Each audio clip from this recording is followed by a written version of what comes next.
salah satu kendala diri kita adalah adanya hawa nafsu. Kepandaian dan kepiawaian di dalam mengelola hawa nafsu, maka menjadikan manusia itu akan melejit kebaikannya ketika mereka mampu menempatkan, mengatur, memberikan maintenance kepada hawa nafsunya. Ketika dia mampu menguasai hawa nafsunya, mengendalikan hawa nafsunya, maka merekalah orang-orang yang memiliki kebaikan pada kehidupan mereka ketika nafsu itu ditempatkan pada tempat yang menjadikan dia tidak tenggelam dengan hawa nafsunya.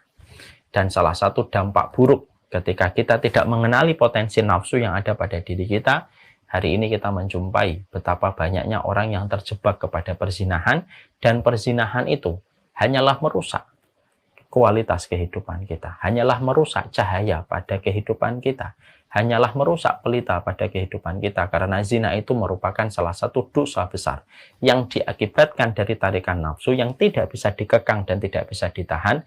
Lalu hawa nafsu itu merusak. Dampak dari hawa nafsu yang diperturutkan yang bernama zina, kerusakan yang ditimbulkan lebih besar daripada yang dibayangkan oleh manusia. Itulah kalau kita tidak mampu mengenali hawa nafsu yang menjerumuskan kita kepada sebuah perkara yang dinamakan dengan zina. Zina itu merusak 4 perkara sekaligus. Merusak agama seseorang, merusak kehormatan seseorang, merusak akal seseorang, dan merusak nasab seseorang. Itulah zina.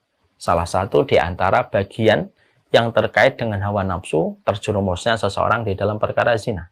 Dan berapa banyak peradaban menjadi rusak karena perzinahan. Dan rata-rata musibah-musibah yang terjadi pada kehidupan manusia, dari gempa, dari banjir, dari tanah longsor, kalau kita kembalikan dengan pandangan keimanan, maka kita akan menjumpai Rasulullah kalau menjelaskan gempa, menjelaskan tanah longsor, menjelaskan musibah-musibah alam, selalu ada kaitannya.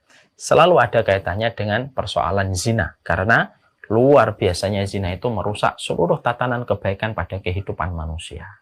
Makanya 4 perkara sekaligus itu rusak ketika seseorang itu sudah terjatuh di dalam perkara zina. Agama. Agama mana yang bisa menerima seseorang perempuan dan seorang laki-laki yang belum terikat komitmen, lalu mereka menikmati pada sesuatu yang tidak melahirkan sebuah komitmen apapun kecuali hanyalah kesenangan hawa nafsu. Tidak ada agama yang bisa menerima. Akal. Akal mana yang bisa menerima seorang anak yang kita lahirkan dizinai sama seorang laki-laki? Ketika kita menjaganya, ketika sakit kita menjaganya, ketika demam kita berusaha mengobatinya, ketika dia dalam masalah kita berusaha untuk membantunya, tapi ketika pada kehormatan dirinya malah justru diambil dan direnggut oleh seseorang yang tidak memiliki sebuah tanggung jawab yang dia berani sampaikan kepada kita selaku orang tuanya. Tidak ada akal yang bisa menerima orang itu bisa menzinai dan berzina dengan anak orang. Kehormatan. Mana yang lebih buruk dari kehormatan yang hilang ketika kancing baju dibuka dan kehormatannya itu direnggut? Nasab. Dan ketika zina itu sampai menyebabkan kehamilan, maka nasab dari anak yang dihasilkan dari perzinahan itu menjadikan anak itu tidak memiliki nasab kecuali nasabnya dikembalikan kepada tempat tidur, tempat terjadinya perzinahan itu. Anaknya tidak salah, yang salah orang tuanya. Dan itulah yang merusak nasab pada kehidupan manusia. Orang kalau minum khamr, maka yang dirusak adalah akal. Ya, kalau orang melakukan dosa, maka yang dirusak mungkin agamanya. Tapi kalau zina itu 4 sekaligus. Yang dirusak adalah akalnya rusak, nasabnya rusak, kehormatannya rusak, lalu agamanya juga rusak. Dan 4-4-nya sekaligus itu mati, sekaligus itu hilang. Dan itu disebabkan karena perzinahan yang dilakukan.